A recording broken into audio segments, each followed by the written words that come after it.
अस्सलाम वालेकुम गाइस, कैसे हैं आप। उम्मीद करता हूं कि आप सब खैरियत से होंगे, खुश होंगे और हमारी दुआ है कि आप हमेशा खुश रहें, हंसते और मुस्कुराते रहें। मेरा नाम है रहमान अनवर और मैं हूं मोहम्मद सईद और मैं हूं ज़फ़र इकबाल। और आज हम जिस वीडियो प्रेक करने जा रहे हैं, इस वीडियो का टाइटल है भारत हर तरफ मज़े ले रहा है और हम घास खा रहे हैं। तो चलो सबसे पहले वीडियो देखते हैं। अगर वीडियो पसंद आए तो लाइक सब्सक्राइब ज़रूर कीजिएगा और कमेंट में अपनी राय का इज़हार ज़रूर कीजिएगा। तो चलो वीडियो करते हैं शुरू। मेरे मुल्क का वज़ीर आज़म कह रहा है कि यहाँ की आज़ाद खारजा पॉलिसी नहीं आई। किससे बात कर रहे हैं, मेरी तो समझ से बाहर है। आपको पता है, आपको पता है जिससे बात कर रहे हैं, लेकिन भट्टी साहब बात ये है, वो कह रहे हैं कि क्वाड में वो है, उनके साथ अलायंस में है, रूस के खिलाफ उसने वोट अब्सटेन किया है, रूस से तेल मंगवा रहा है और रूस ने अब उसे सब्सिडाइज्ड पैसों पे इंडिया को तेल देना शुरू कर दिया है। और हम कहाँ घास खा के बैठे हैं, इसमें क्या गरज है? आज़ाद खारजा पॉलिसी हमारी नहीं। पेशावर के करीब पाक फ़ज़ाइया का तरबियती तैयारा गिरकर तबाह हो गया है। तरबियती तैयारा वर्सिक रोड पर शादल बांडा पुल स्टॉप के करीब गिरकर तबाह हुआ। हादसे में दोनों पायलट शहीद हो गए। 130 मील मिसाइल अंदर आया, इनका सिस्टम सारे फेल हुए। सबसे पहले तो बात ये है, और मेरी इंफॉर्मेशन जो है वो काफी हद तक मैंने आर्टिकल पढ़े इधर उधर से कि इस वक्त ताइवान को भारत यही मिसाइल ताइवान को बेचना चाहता है और यही मिसाइल जो है ये समझे उसकी एक एक्सरसाइज थी। पहले मैं इसको ह्यूमन एरर समझता रहा हूं, लेकिन उसके बाद मैंने इसके बारे में जब इंफॉर्मेशन इकट्ठी की गई है तो मेरे ख्याल में it was like a power show to show कि how superior our missile system is. अच्छा सर, अल्लाह का वास्ता है लोडे ले लो, नबी दा वास्ता में नहीं, अल्लाह ताला काम रही है। और इंडिया जहां जाता है वो कहता है लॉ पाइन, we are the global capital of vaccine. आए हमारे पास, क्या चाहिए आपको? आपकी जो चाइनीज सिस्टम आपका जो आपने खरीदा हुआ है against this missile system, it failed. आप नहीं देखिए, आज अगर आप इंडिया के साथ डायलॉग नहीं करेंगे तो आप कैसे चीजें आगे निकाल सकेंगे? जय हिंद दोस्तों, a very warm welcome to Hindustan special channel. जैसा कि दोस्तों आपने क्लिप में देखा, पाकिस्तान भारत की तरक्की देख कितना जलता है। पाकिस्तानी मीडिया यह बता रहा है कि भारत हर तरफ मजे ले रहा है और हम घास खाने पर मजबूर हो गए हैं। दूसरी तरफ पाकिस्तानी मीडिया यह चर्चा कर रहा है कि भारत अपनी ब्रह्मोस मिसाइल ताइवान को देने जा रहा है। दरअसल भारत ने हम पर मिसाइल मार एक तजर्बा किया था। हम बेवकूफों को अभी तक कोई समझ नहीं लग रही। एक बड़ी खबर निकलकर सामने आ रही है कि पाकिस्तान में पेशावर के पास पाकिस्तान एयरफोर्स का एक फाइटर प्लेन गिरकर तबाह हो गया है, जिसमें 2 पायलट्स की जान चली गई है। अभी तक पता नहीं चल सका कि दुर्घटना कैसे हुई। पाकिस्तानी मीडिया हर बात में अपनी तुलना भारत से करना चाहता है, लेकिन उसको यह भी भली भांति पता है कि उसे हर वक्त मायूसी ही खास लगती है। दूसरी तरफ ओआईसी की कॉन्फ्रेंस का कोई महत्व न होने से पाकिस्तान में मातम छा गया है। ये भी खान साहब ने आज अपनी खारजा पॉलिसी, खुद पीएम है और गोल्ड मेडल बनता है। 3.5 साल तो ये गोल्ड मेडल बनता है। ये उस मुल्क की तारीफ कर रहे हैं जिसने आपके कश्मीर पे कब्जा किया। ये उसकी फॉरेन पॉलिसी है, नहीं, उसको हम तारीफ कर रहे हैं। अपनी इस्लाह करें, ये उस मुल्क की तारीफ कर रहे हैं जिसे हमने 4 जंगें की हैं। मैं अर्ज कर लूँ कि मैं प्रोग्राम के बात करूँ, उस मुल्क की तारीफ कर रहे हैं जिस पर ये कह रहे थे मोदी अगर आ गया तो कश्मीर का मसला हल हो जाएगा। जब ये अमेरिका से आए थे, वर्ल्ड कप जीत के आए थे, तो मेरी तो समझ से नहीं, मेरी तो अगर ये अपोजिशन का कोई और होता तो लोग उनको गद्दार। बट इसे छोटी सी बात है, 3.5 साल वज़ीर आज़म आप खुद दो। आप कह रहे हो मैंने एब्सोल्युटली नॉट अमेरिका को कहा, इससे ज्यादा खारजा पॉलिसी। वो भी सुन ले। शहबाज शरीफ ऑन रिकॉर्ड है कि अरकान असेंबली को जो पाकिस्तान, एक मुझे फिक्रा कर लें, जो आपकी टॉप हमारी मिलिट्री टॉप है, उन्होंने बताया कि इस तरह का कोई पाकिस्तान से अमेरिका ने कोई ड्यूटी नहीं ली है। पहली बात तो ये है कि साफी के जवाब में उन्होंने ये कहा था, उन्होंने किसी अमेरिका उससे सवाल नहीं करा था। दूसरा मेरा सवाल ये है कि अगर इंडिया की हॉकी की टीम अच्छा खेलती है तो मुझ पे पाबंदी है, मैं कहूँ यार बड़ा जगह खेले हो। फिल्मी टीवी था, उसको जो इंटरव्यू देता, नहीं मैं फिल्मी टीवी हो, जड़ा मर्जी टीवी हो, मैं ये कहता हूँ कि हॉकी की टीम अच्छी खेली है, या जो इंडिया की खारजा पॉलिसी थी, हम उसके दुश्मन है, वो हमारा दुश्मन है, ये अपनी जगह पे स्टैंड करता है, तो हम जो है वो दुश्मन की तोपों में कीड़े ही डालते रहेंगे या अच्छा सर, अल्लाह का वास्ता है लोडे ले लो, नबी दा वास्ता में नहीं, अल्लाह ताला काम रही है। एक मिनट, मेरे मुल्क का वज़ीर आज़म कह रहा है कि यहाँ की आज़ाद खारजा पॉलिसी नहीं आई। किससे बात कर रहे हैं, मेरी तो समझ से बाहर है। आपको पता है जिससे बात कर रहे हैं, लेकिन भट्टी साहब बात ये है, वो कह रहे हैं कि क्वाड में वो है, उनके साथ अलायंस में है, रूस के खिलाफ उसने वोट अब्सटेन किया है, रूस से तेल मंगवा रहा है और रूस ने अब उसे सब्सिडाइज्ड पैसों पे इंडिया को तेल देना शुरू कर दिया है। और हम कहाँ घास खा के बैठे हैं? इसमें क्या गलत है? आजाद खारजा पॉलिसी हमारी नहीं है। That's what your prime minister is saying. कहा है कि हमारी नहीं है आजाद। बेसिकली व्हाट ही मेंट कि यार हमारे मफाद में होनी चाहिए ना खारजा पॉलिसी। तो किसने बनानी? हमारे मफाद भट्टी साहब ने बनानी है, आपने बनानी है? इन्हें बनानी चाहिए। लेकिन यहाँ कौन पॉलिसी बनाता रहा है? ये जो OIC है इसमें खान साहब ये जो मिसाइल की बात है वो करेंगे, अभी तक तो उन्होंने की नहीं, तो करेंगे इसमें।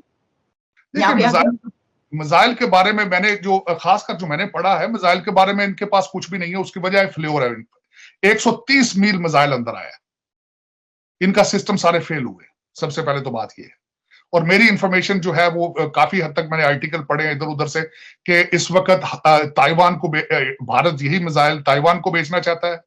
और यही मिसाइल जो है ये समझे उसकी एक एक्सरसाइज थी। पहले मैं इसको ह्यूमन एरर समझता रहा हूं, लेकिन उसके बाद मैंने इसके बारे में जब इंफॉर्मेशन इकट्ठी की गई है तो मेरे ख्याल में it was like a power show to show कि how superior our missile system is. तो उसमें दे आर वेरी सक्सेसफुल। और मेरे ख्याल में it was intentionally done, it was an exercise. लेकिन आपका सिस्टम फेल्योर हुआ है। आपके रडार ने उसको पिक किया, लेकिन आपकी जो चाइनीज सिस्टम आपका जो आपने खरीदा हुआ है against this missile system, it failed कर लेते हैं। क्योंकि ये तो खैर हम ये भी समझते हैं कि चलें इसी वजह से शायद ज्यादा जो है वो वरना हम तो इनका जवाब पत्थर से देने के लिए फौरन तैयार हो जाते हैं। तो फिर कुछ ऐसी सिचुएशन ही बनी कि इस खत्ते में जो है वो जंग के बादल छा जाते हैं। लेकिन चले देखते हैं कि प्राइम मिनिस्टर इस कॉन्फ्रेंस में उसके ऊपर बात करते हैं या नहीं करते। इंडिया जहां जाता है वो कहता है लॉ पाइन we are the global capital of vaccine. आए हमारे पास, क्या चाहिए आपको? अब ये जो चीजें हैं, अब एक मुसलमान एक बात तो करते हैं, क्या OIC फेल हो गई है? यस, OIC फेल हो चुकी है। OIC ने क्या किया है? ये तो एक ज़बानी जमा खर्च है में एक इन्होंने प्लेटफॉर्म बना दिया हुआ है जिसका एक्चुअल यूटिलिटी कोई नहीं है। और OIC अब क्या ये बात ठीक नहीं है जो इब्राहिम अकॉर्ड है, क्या वो OIC की स्पिरिट के खिलाफ नहीं था? मैं तो कहता हूँ वक्त के साथ साथ बंदे को अपनी या उस ममालिक को अपने ओरिएंटेशन चेंज करनी चाहिए। आज का वक्त है कि आप दुनिया के तमाम ममालिक से ताल्लुकात रखें, इंगेज करें और वहां से जो मैक्सिमम चीजें हो सकती हैं निकाल दें। लेकिन अगर आप इंगेज ही नहीं करेंगे तो फिर आप कैसे चीजों को मैनेज कर पाएंगे? आप इंगेज तो करें लोगों को। आप नहीं देखिए, आज अगर आप इंडिया के साथ डायलॉग नहीं करेंगे तो आप कैसे चीजें आगे निकाल सकेंगे? आज अगर आप इजराइल के साथ डायलॉग नहीं करेंगे तो कैसे? देखिए ना, वो जो टर्की है उसने क्या किया है, उन्होंने बुलाया हुआ था इसराइल के प्रेसिडेंट को, वो आए हुए थे, एक नया डायलॉग शुरू कर रहे हैं। और हमें क्या है, हमें हमारे सामने क्या करते हैं, नारे मारते हैं इसराइल के खिलाफ। अंदर खाते पूरी लाइन सेट की हुई है, अंदर खाते पूरा काम चल रहा है और हमारे सामने मुसलमानों के साथ जो है वो नारे। ये क्या तरीकाकार है? इस तरीकाकार को भी तो कुछ समझाए ना, इस तरीकाकार को भी तो कुछ समझाए ना हमें कि इस तरीकाकार का क्या जो है वो वे आउट है। अच्छा, अब दूसरी बात ये है, जैसे मैंने पहले कहा कि OIC का जो मेजर बेसिक फंक्शन था, देखिए ये कॉन्फ्रेंस जो है वो 40 साल के करीब जो है वो 50 साल के करीब, अगर मैं कहूँ 50 साल के करीब एक टाइम हो चुका है और अभी तक ये जो कॉन्फ्रेंस है इसने कोई मीनिंगफुल अप्रोच जो है वो अडॉप्ट नहीं की। आप देखें कि 1970 में बनी, 1969 में, और आज तक देख लें इसकी क्या ट्रैक रिकॉर्ड है। हाँ जी गाइस, तो जैसा कि आप वीडियो देख रहे थे तो वीडियो भी काफ़ी इंटरेस्टिंग थी। काफ़ी टॉपिक मतलब कि इस वीडियो में कवर कर रहे थे। एक आधा तो मेन इसका मुद्दा नहीं था। बिल्कुल भाई जो वो बातें कर रहे थे, कमर चीमा साहब थे, सहाफ़ी बैठे हुए थे, कुछ बातें वो ठीक करते हैं लेकिन इन बातों को समझना चाहिए भाई।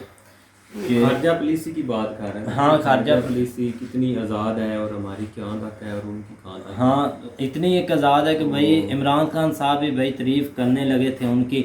अब तो ज़ाहिर सी बात है कि बाकी लोग भी समझ जाएं तो अच्छी बात है।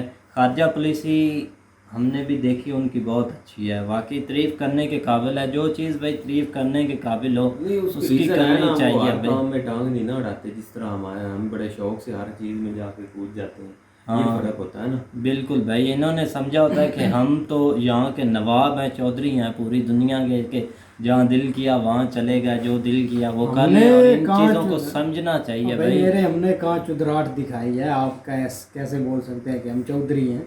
हम तो बस आंखों से आंखें मिलाकर जीते हैं, कभी किसी के सामने झुकते नहीं हैं। बस यही बात यही है। जिंदगी है और क्या है यार, जिंदगी यही है ना, इसी जिंदगी को इनाम कहते हैं, यही जिंदगी है हाँ, आपके। कभी किसी को छेड़ दिया, कभी किसी को छेड़ दिया।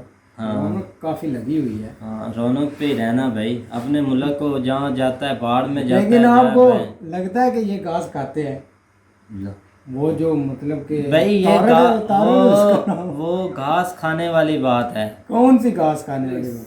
सईद गाजी काजी साहब जो है ना वो बात कर रहे हैं इसके ऊपर कि देखो अगर वो उस वक़्त न्यूट्रल रहे हैं ना जब ये वार स्टार्ट हुई है यूक्रेन और रशिया की, तो उसका फ़ायदा उनको ये हुआ है कि उनको अब जो है ना वो रशिया ऑफ़र कर रहा है जो है ना वो एक बहुत बड़े डिस्काउंट के ऊपर जो है ना वो ऑयल परचेज़ करने के लिए। तो ज़ाहिर बात है आप वो उस हिसाब से जो है ना वो आगे चलेंगे। तो हमने क्या किया है, यही डिफरेंस है ना, हमने क्या किया, हम यहाँ से जो है ना वो जंग से पहले कूदे हैं, यहाँ से हमने छलांग लगाई, उधर चले गए, जैसे ही यहाँ पहुँचे हैं जंग स्टार्ट हो गई है। जंग स्टार्ट हो गई है भाई। हमें अब तो रशिया को चाहिए था कि हमें भी नवाजते भी, जिस तरह अब मतलब एक चांस था कि यार हम बहुत बड़ा काम करके आए हैं उनको उनके सामने कि हम जी इतने बुरे हालात में पाकिस्तान आपके साथ मिल गया है, तो कम से कम एक ऑफर इनको भी तो कुछ ना कुछ तो बनती थी ना। गैस की कर लेते, वही बात चल रही थी, गैस की कम से कम कर लेते। भाई आपको कैसे यकीन है कि गैस की नहीं हुई?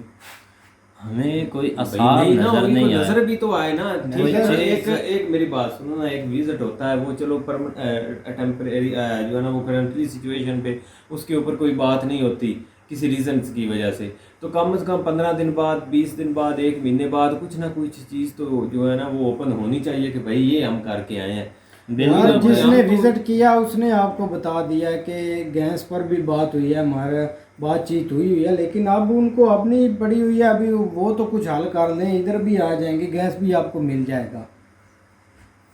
चलो देख लेते हैं भाई, इतनी ना टेंशन ले, सब ठीक हो जाएगा आस्ता आस्ता, ऐसे यकदम तो होता नहीं। तो दूसरी मिसाइल की बात की है तो सॉरी, उसके अलावा उन्होंने बात की है एक त्यारा जो है ना वो पेशावर में गिरा है, तो इसमें बिल्कुल जो है ना वो कोई मतलब गलत खबर नहीं है, ये बिल्कुल ठीक बात कर रहे हैं कि मैंने भी अभी थोड़ी देर पहले सुना है कि जो है ना वो त्यारा गिरा जिसमें 2 पायलट्स जो है ना वो शहीद हुए हैं।